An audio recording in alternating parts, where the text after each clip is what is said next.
بسم اللہ الرحمن الرحیم۔ اللہم صلی علی محمد وعلی آل محمد۔ میرے چینل اسلامک حدیث میں آپ سب کو السلام علیکم۔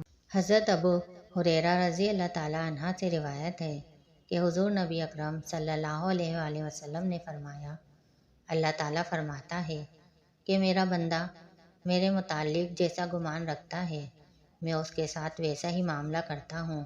جب وہ میرا ذکر کرتا ہے تو میں اس کے ساتھ ہوتا ہوں۔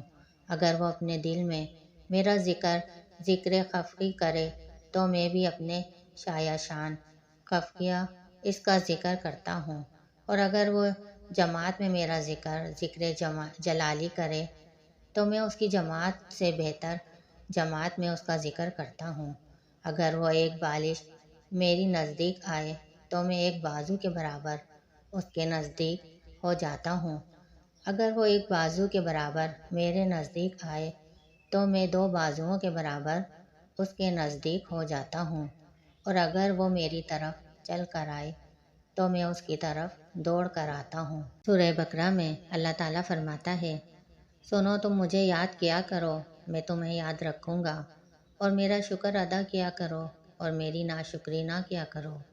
اے ایمان والو، تم اللہ کا کثرت سے ذکر کیا کرو اور صبح شام اس کی تسبیح کیا کرو۔ ہمارے چینل کو سبسکرائب کرنے کا اور سپورٹ کرنے کا بہت شکریہ۔ آپ کو ہماری ویڈیو پسند آئی ہے تو چینل کو لائک اینڈ سبسکرائب کر دیں اور نوٹیفیکیشن بیل کو آن کر دیں تاکہ آنے والی ویڈیوز آپ کو ملتی رہیں۔